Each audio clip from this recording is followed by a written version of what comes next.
如果你啲濕走唔到嘅時候，佢揾地方走嘅話，就係揾你啲皮膚咯。咁今日咧，我哋就會煲呢個五指毛桃牛大力土茯苓湯嘅。呢一個湯咧係有健脾啦、去濕啦、潔膚啦、止痕嘅作用㗎。唔止濕疹飲得，濕重一樣得。大便比較偏爛啲啦，或者係比較皮膚偏油啲啦，頭髮偏油啲啦。如果你嘅脷苔好厚嘅、好白嘅，都代表你係好濕嘅。今集出 ED 由註冊中醫師何欣教大家，只要做足5樣嘢，春天就冇咁易濕疹發作。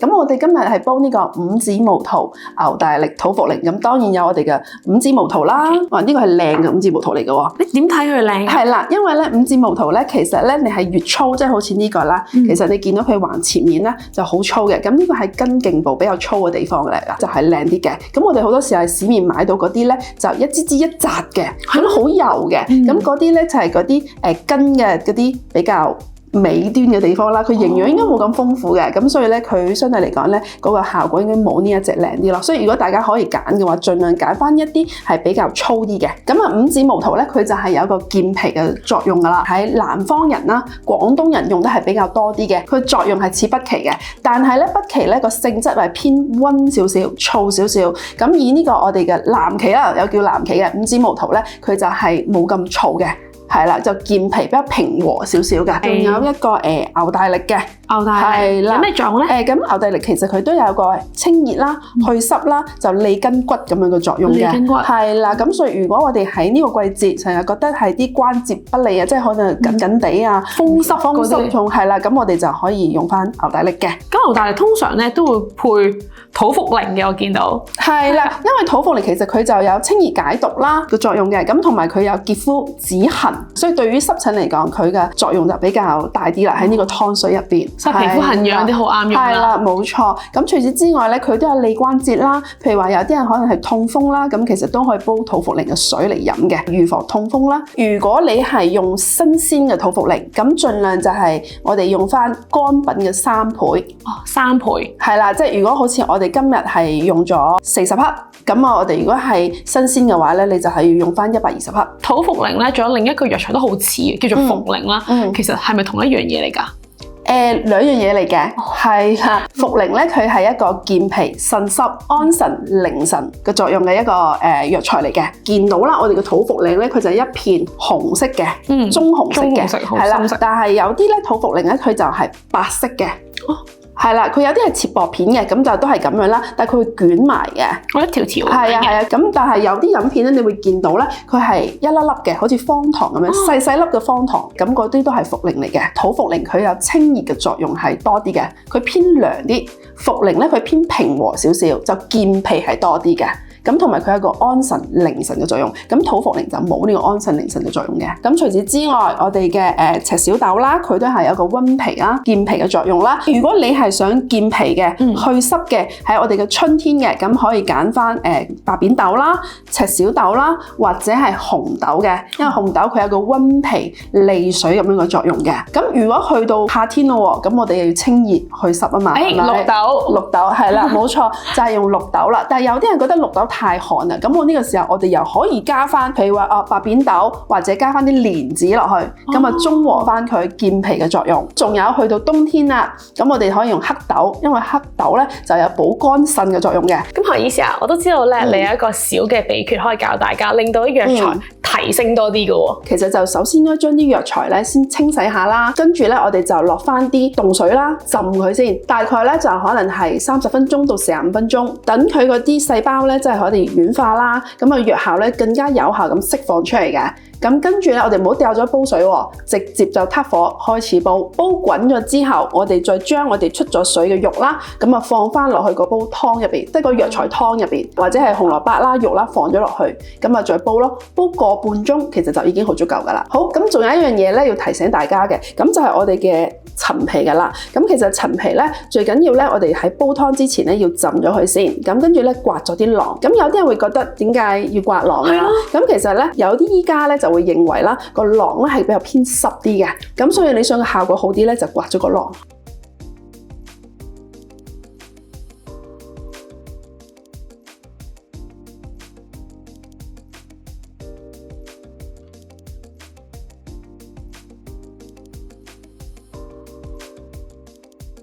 有冇啲咩病徵可以話俾佢知？我身體原來太濕啦，濕重啦。咁有啲人佢可能譬如大便嘅稀糖啦，即係大便比較偏爛啲啦，或者係比較皮膚偏油啲啦，頭髮偏油啲啦。咁啊伸條脷出嚟睇一睇，如果你嘅脷苔好厚嘅、好白嘅，都代表你係好濕嘅。我哋有冇啲方法咧可以避免我哋濕疹發作咧？咁啊飲食嗰方面咧就好重要嘅。咁啊首先啦，我哋要避免食一啲濕熱啦、容易發嘅食物嘅，牛啦、羊肉啦、鵝啦、筍啦。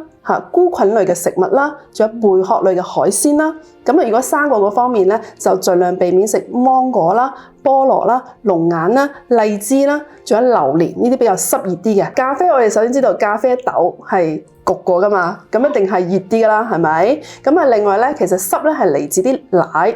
牛奶係偏濕啲嘅，但好多人咧聽到戒口就好唔開心啦，因為咁我真係成世都唔食得嗰樣嘢，係咪真嘅咧？你唔係話永遠都唔食得嘅，你可能戒口戒一段時間，即係你可能4到6個月咧就唔食呢個食物，等你嘅身體忘記咗呢樣嘢會敏感嘅，咁之後咧等你嘅濕疹好翻啲啦，皮膚好翻啲啦，你就逐樣慢慢去試咯。咁啊，如果喺日常生活上邊嚟講咧，咁啊注意啦，沖涼嘅時候咧啲水溫唔好太熱，因為咧太熱嘅時候咧會沖洗咗你本身身上面嗰啲油脂。係啦，咁啊呢個時候皮膚好乾燥啦，咁可能咧佢就會發濕疹啦，發得多啲嘅。咁適當咁樣補充翻一啲嘅 cream 啊，保濕會好少少啦。盡量揀啲質地係比較係清爽啲啦，保濕啲嘅。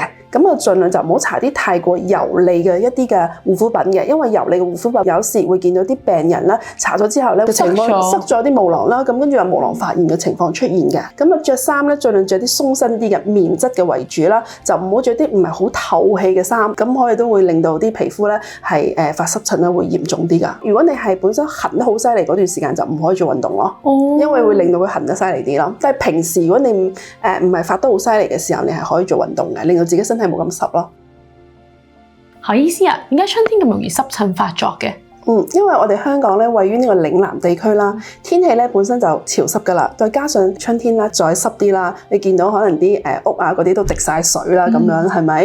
咁啊啲霉菌咧又容易滋生喎，加上春天都係個賞花嘅季節啊嘛，咁啊致敏原又多啲啦。咁如果本身咧個人咧佢個體質咧係偏濕啲嘅，脾胃偏差啲嘅，仲有呢個濕疹底嘅話咧，佢喺呢個季節嘅話咧就好容易咧發翻啲濕疹出嚟嘅。如果你啲濕走唔到嘅時候，佢揾地方走嘅話，就係揾你啲皮膚咯。咁濕疹其實都有好多種分類嘅。咁有啲人嘅濕疹咧，佢屬於係比較偏乾啲噶，咁啊就可能起皮屑啊、痕癢啊嗰一類嘅濕疹，佢多數咧佢發嘅季節咧會喺秋冬季係比較多啲嘅，需要係多啲係保濕為主嘅，係啦，冇錯啦。但係春天發濕疹嗰一類嘅啦，大多數佢可能係發啲濕疹啦，係有少少紅啦，有水泡啦，有滲液啦呢一類嘅。咁呢個時候咧就可能就我哋保濕係要做，但係唔可以搽啲太油膩嘅一啲嘅cream 啊喺個身上面咯。咁我啲朋友咧或者我自己都係啦，好容易皮膚就會紅咗一笪。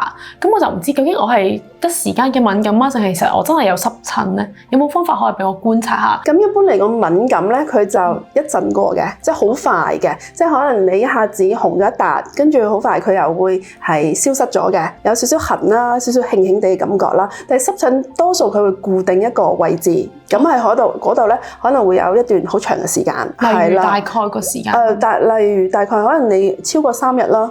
係啦，你敏感嗰啲好少話超過3日嘅，咁同埋敏感嗰啲你係接觸咗啲致敏原，咁你先會發嘅，你先會痕發。咁大多數如果你唔再掂佢，可能你一個1日2日，咁佢就會自己慢慢消失㗎啦。咁皮膚敏感嘅紅咧，其實有2種嘅，一個可能就真係咁表皮紅咗一笪，咁有啲咧佢可能起咗個蚊爛咁樣嘅，跟住咧就拗下佢就越嚟越散，即係類似蕁麻疹嗰一類嘅。咁嗰一類嘅就係敏感嚟嘅。但係如果你係濕疹咧，佢就固定一個位置，咁好紅，跟皮膚會增厚，或者係上面有點點，係啊，有啲點點紅色嘅點點走咗出嚟嘅，咁會好鞋嘅。咁嗰一類嘅就係濕疹咯。好多時候你壓力大嘅時候咧，你就可能瞓得唔好啦，休息得唔好啦，食又食得唔好啦，咁啊導致個身體嘅濕邪咧就會再嚴重啲。咁所以咧啲濕疹咧都會係容易發啲㗎，係啦。咁我哋都好多時候見到啲 case，唔好話啲大人啦，小朋友啦，如果考試嗰段時間咧，佢都會發濕疹㗎。咁慘？係啊。